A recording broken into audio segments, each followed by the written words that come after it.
Hi viewers, welcome to our channel. ప్రస్తుతం మనతో పాటు దాము భారతి గారు సీనియర్ జర్నలిస్ట్ ఉన్నారు. వారితో ఒకసారి మాట్లాడదాం. సార్ నమస్కారం సార్. నమస్తే. సార్, పూనం కౌర్ తెలుగు హీరోయిన్ మనకు తెలిసే వరుసగా ట్వీట్లు చేస్తూ ఉంటారు సార్, ఇండస్ట్రీ గురించి, ఇండస్ట్రీలో మనుషుల గురించి. అదే విధంగా ఇంకొక ట్వీట్ చేసింది. ఇప్పుడు అది చర్చనీయాంశంగా కూడా మారిపోయింది. త్రివిక్రమ్ గారి పైన కూడా చేసింది. అంటే త్రివిక్రమ్ గారి పైన నేను ఆరోపణలు చేశాను, మా ఇండస్ట్రీలో మాలో కంప్లైంట్ కూడా చేశాను, అతను నన్ను వేధించారు, అతని వల్లే నా జీవితం ఇది ఈ విధంగా అయింది, మాలో కంప్లైంట్ చేసిన వాళ్ళు ఎటువంటి యాక్షన్ కూడా తీసుకోవట్లేదని చెప్పేసి ట్వీట్ చేసింది. ఇప్పుడు ఇది హాట్ టాపిక్ గా మారిపోయింది. అసలు పూనం కౌర్ ఈ విధంగా ట్వీట్ చేయడం కొత్తేమీ కాదన్న వేలో కొంతమంది చూస్తున్నారు. ఈమె చేస్తున్నా కూడా ఎవరు పట్టించుకోవట్లేదన్న వేలో ఇంకొకరు చూస్తున్నారు. మరి ఆమె ట్వీట్ ని ఏ విధంగా చూడొచ్చు అంటారు? మరి దీని పట్ల మా ఏ విధంగా రియాక్ట్ అయింది సార్? చాలా సార్లు పూనం కౌర్ ఇదే టాపిక్ మీద ట్వీట్ చేసింది. ఆమె చెప్తున్నది ఇప్పుడు కొత్తగా ట్వీట్ చేసింది ఏంటంటే, త్రివిక్రమ్ శ్రీనివాస్ నా జీవితాన్ని డ్యామేజ్ చేశాడని చెప్పింది. ఆమె డ్యామేజ్ అంటే ఏ రకంగా అనేది చెప్పలేదు. లైంగికంగా ఏమన్నా ఈమెను యూజ్ చేసుకొని ఆయన హామీలు ఇచ్చి అవి నెరవేర్చలేదా, లేకపోతే తను పెద్ద డైరెక్టర్ కాబట్టి తన పవర్ ఉపయోగించి ఈమెను లొంగ తీసుకున్నాడా అంటే లైంగికంగా, లేకపోతే ఈమె తను అడిగింది ఇవ్వలేదు కాబట్టి ఈమెకి ఛాన్సులు రాకుండా ఏమన్నా ఇబ్బంది పెట్టాడా, ఆమె కరెక్ట్గా దాంట్లో చెప్పలేదు. మామూలుగా పూనం కౌర్ మొదటి నుంచి కూడా కరెక్ట్గా చెప్పదు, ఈ నర్మగర్భంగానే మాట్లాడుతుంది. నిజానికి పూనం కౌర్ మొదటి నుంచి కూడా ఇటు పవన్ కళ్యాణ్ మీద ఇటు త్రివిక్రమ్ మీద మాట్లాడుతుంది. దీంట్లో కూడా ఇండైరెక్ట్గా పవన్ కళ్యాణ్ గురించి కూడా మాట్లాడింది. తను మేలిగో అని తను రెచ్చగొడతాడు పవన్ కళ్యాణ్ అనే యాంగిల్లో కూడా ఆమె చెప్పింది. పేరు చెప్పలేదు కానీ అర్థమవుతుంది మనకి, ఫాలో అయ్యే వాళ్ళకి. సో మొత్తానికి ఆమె ఏం చెప్పిందంటే, నా జీవితాన్ని త్రివిక్రమ్ శ్రీనివాసు డ్యామేజ్ చేశాడనింది ఆమె. అంటే నాశనం చేశాడు, దానివల్ల నాకు హెల్త్ ఇష్యూస్ వచ్చాయి, నా లైఫ్లో హ్యాపీనెస్ పోయింది అనేది ఆమె చెప్పింది. నేను అది అంతవరకే కాకుండా మా మీద కూడా మా అసోసియేషన్ ఉంది కదా, మూవీ ఆర్టిస్ట్ అసోసియేషన్, తెలుగులో దాన్ని మా అంటారు. మా అసోసియేషన్కి సంబంధించి కూడా ఆమె కంప్లైంట్ దీంట్లో చెప్పింది ఏంటంటే, నేను వాళ్ళకి ఎన్నిసార్లు కంప్లైంట్ ఇచ్చినా వాళ్ళు పట్టించుకోలేదు, ఎందుకంటే అతను పవర్ఫుల్ వ్యక్తి కాబట్టి వీళ్ళు పట్టించుకోవట్లేదు. సో ఇక్కడ మా దానికి సమాధానం ఇచ్చింది. మా తరపున శివబాలాజీ మాట్లాడాడు. అతను ఏమన్నాడంటే, మాకు రిటర్న్గా ఇప్పటివరకు ఆమె కంప్లైంట్లు ఇవ్వలేదు, రిటర్న్గా ఇస్తే మేము దాని మీద చర్య తీసుకుంటాం, రిటర్న్గా ఇవ్వకుండా మేము చర్య తీసుకోలేము అనేది ఆయన చెప్పాడు. ఇక్కడ కొన్ని ఇష్యూస్ మాట్లాడదాం. ముందుగా మా గురించి మాట్లాడతాను. మా గతంలో కూడా శ్రీరెడ్డి విషయంలో చాలా తప్పు చేసి శ్రీరెడ్డిని ఆమెకి సభ్యత్వం ఇవ్వకుండా ఇచ్చేసి చాలా చెడ్డ పేరు మాకు వచ్చింది. అప్పుడు చివరికి సారీ చెప్పి ఆమెకి సభ్యత్వం ఇచ్చింది. ఇప్పుడు ఈయన చెప్పే ప్రకారం కంప్లైంట్ ఇస్తేనే కదా చర్య తీసుకోవాలి. నేను స్ట్రైట్గా అడుగుతున్నా, నటి హేమని ఎందుకు సస్పెండ్ చేశారు? ఎవరు ఇచ్చారు మీకు కంప్లైంట్ ఆమె మీద?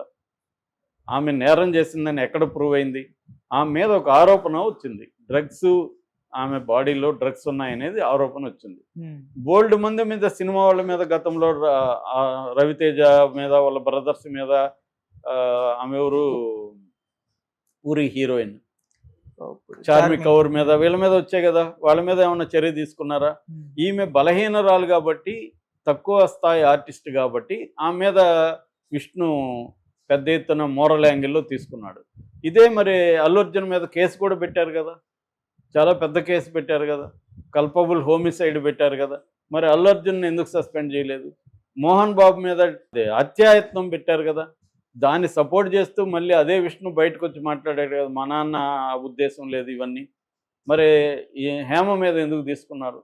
అంటే మా అసోసియేషన్ కూడా తమ అసోసియేషన్లో ఉంటే బలహీనల మీద మాత్రము మోరల్స్, ఎక్కడ లేని కోడ్ ఆఫ్ కండక్ట్ అంతా బయటికి చెప్తారు, బలమైన వాళ్ళు మాత్రం సైలెంట్గా అన్నీ మూసుకొని ఉంటున్నారు. ఇది మాకు ఉండే ద్వంద్వ ప్రవృత్తి అనేది అందరికి అర్థమైపోయింది. సో ఒక్కొక్కరికి ఒక్కొక్క న్యాయం అనమాట. సో ఇప్పుడు ఈమె కంప్లైంట్ అవసరం ఏముంది? కంప్లైంట్ ఇకపోతే ఆమె ఓపెన్గా చెప్పింది కదా, నువ్వు ఎందుకు త్రివిక్రమ్ శ్రీనివాస్ని సమాధానం ఇవ్వమని ఎందుకు అడగరు మా వాళ్ళు? కంప్లైంట్ ఇవ్వడం అంటే నీకు రిటర్న్గా ఎందుకు ఇవ్వాలి? ఆమె పెట్టింది కదా, ఓపెన్గా పబ్లిక్గా పెట్టింది కదా. మరి హేమ విషయంలో మాత్రం ఎవరు కంప్లైంట్ ఇకపోయినా, ఆమె దోషని ఏ కోర్టు నిరూపించకపోయినా ఆమె మాత్రం ఆమెను బహిష్కరిస్తారు. ఈమె పూనం కౌర్ చెప్తే మాత్రం దాని మీద చర్యలు లేవు. ఇది మాకుండే లిమిటేషన్స్ అనొచ్చు, లేకపోతే ద్వంద్వ ప్రవృత్తి అనొచ్చు. ఏమైనా మామూలుగా ఎక్కడైనా కూడా సమాజంలో ఆటవిక న్యాయం అనేది ఇప్పటికీ ఉంటుంది. ఎంత హ్మ్. చెప్పినా బలవంతులదే రాజ్యం. బలవంతులు తప్పు చేస్తే ఒక రకంగా చూడడం, బలహీనులు తప్పు చేస్తే ఒక రకంగా చూడడం అనేది మనకి క్లియర్‌గా కనిపిస్తుంది. ఓకే. అది కూడా ఇక్కడ ఉంది. రెండవది ఈమె చెప్పిన దాంట్లో వాస్తవం ఎంతుంది? అంటే త్రివిక్రమ్ అనే కాదు, మామూలుగా మనకి సినిమా ఇండస్ట్రీలో ఏందంటే, ఎవరు దగ్గర పవర్ ఉంటదో, అంటే సినిమా ప్రొడ్యూసర్ దగ్గర, డైరెక్టర్ దగ్గర, హీరో దగ్గర, ఈ ముగ్గురు దగ్గర సినిమా విషయంలో పవర్ ఉంటది. అంటే డిసిషన్ మేకింగ్ ఈ ముగ్గురు చేస్తుంటారు. ఒక్కొక్కసారి హీరోకి ఎక్కువ, జనరల్‌గా హీరోకి ఎక్కువ ఉంటది. సో, ఇప్పుడు వీళ్ళు ఆ హీరోయిన్‌ని ఎవరు సెలెక్ట్ చేయాలి అనే దాన్ని బట్టి ఆ హీరోయిన్ డిమాండ్లు అనేవి ఉంటాయి మామూలుగా. హ్మ్. ఎందుకంటే నేను గత 20 ఏళ్ళ నుంచి తెలుగు సినిమా ఇండస్ట్రీలో రకరకాల పద్ధతిలో ఉంటున్నాను. సో, నేను అనేకం చూస్తున్నాను, వింటున్నాను.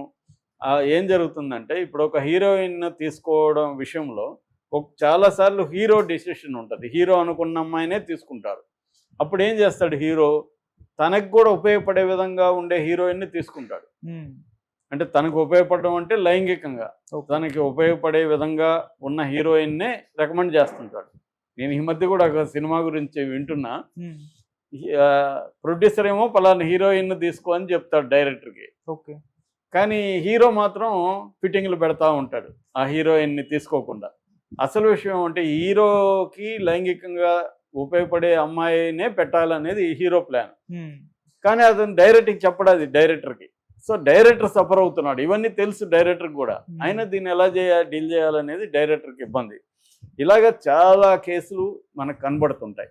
అలాగా త్రివిక్రమ్ చేస్తాడని నాకు మనకు రకరకాల పుకార్లయితే ఉన్నాయి త్రివిక్రమ్ మీద. నేను ప్రత్యక్షంగా చూడలేదు గానీ గతంలో పార్వతి మిల్టన్‌తో అఫైర్ పెట్టుకొని ఆమెకేదో అన్యాయం చేశాడని, కవిత పంచాయతీ చేసిందని కూడా పుకార్లొచ్చాయి. హ్మ్. అట్లా గుంటూరు కారం అప్పుడు కూడా త్రివిక్రమ్‌కి హీరోయిన్ మధ్యలో విషయాలు సంబంధించి కూడా పుకార్లొచ్చాయి. అలాగే త్రివిక్రమ్ మీద ఇండస్ట్రీలో పుకార్లయితే ఉన్నాయి. మరి ఈమెకి ఏమన్నా అన్యాయం చేశాడా లేదో తెలీదు. అట్లాగే పూనమ్ కౌర్ కూడా ఏం చేయాలంటే, ముసుగులో గుద్దులాట ఎందుకు? ఇట్లా నర్మగర్భంగా పెట్టడం ఎందుకు? కంప్లెయింట్ ఇచ్చేయొచ్చు కదా మాకి. అవును నాకు చేశాడని. ధైర్యంగా చెప్పొచ్చు కదా! ఇప్పుడు మీ టూ మూవ్‌మెంట్ అనేది ఇండియాలో బలంగానే ఉంది. ఓకే. చాలామంది ఓపెన్‌గానే చెప్తున్నారు. ఈమెకి ఇంకా ఆల్రెడీ ఆమె చెప్తున్నది నా లైఫ్ డ్యామేజ్ అయిపోయింది. నాకు హ్యాపీనెస్ పోయింది.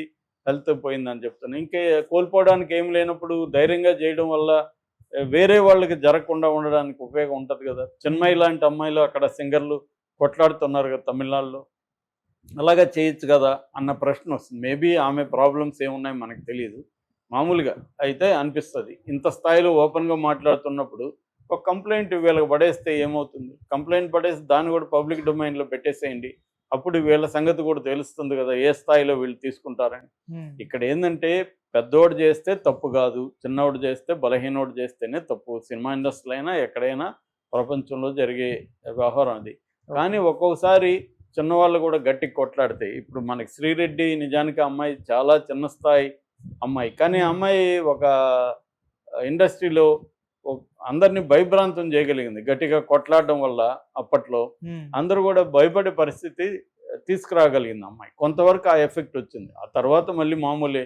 ఎందుకంటే ఇప్పుడు ఎవరైనా ఇప్పుడు ఒక డైరెక్టర్ ఉన్నాడు. నేను నీకు హీరోయిన్‌గా పెట్టుకోవాలంటే నాకు నువ్వు ఈ ఫేవర్ చేయాలా పర్సనల్‌గా అన్నాడనుకో. ఆ అమ్మాయి కూడా రెడీ అయితే వేరే వాళ్ళకి ఇబ్బంది లేదు. అది వాళ్ళిద్దరి ఇష్టం. అంటే ఓకే. నేను నీకు ఒక ఆఫర్ ఇస్తున్నాను. నీకు 1,00,00,000 2,00,00,000 రెమ్యునరేషన్ వస్తది.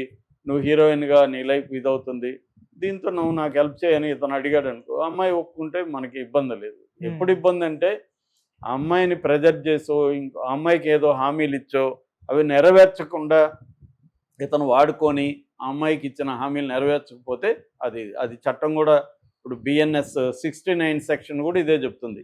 ఫాల్స్ ప్రామిస్ చేసి, ఒక అమ్మాయితో ఒక అబ్బాయి కొంతకాలం లైంగికంగా గడిపిన తర్వాత, ఆ ఫాల్స్ ప్రామిసెస్ చేసిన ప్రామిసెస్ నిలబెట్టుకోలేకపోతే అతనికి 10 ఏళ్ల వరకు జైలు శిక్ష ఉంది. ఆ ఓకే. రకంగా ఇప్పుడు త్రివిక్రమ్‌ది గాని ఈ అమ్మాయి విషయంలో ప్రూవ్ అయితే, త్రివిక్రమ్‌కి కూడా బిఎన్ఎస్ 69 వర్తిస్తది. ఆయనకు కూడా 10 ఏళ్ల వరకు జైలు శిక్ష పడే అవకాశం ఉంది. కాకపోతే ఇవన్నీ జరగవు. చిన్న స్థాయి వాళ్ళకే జరుగుతాయి.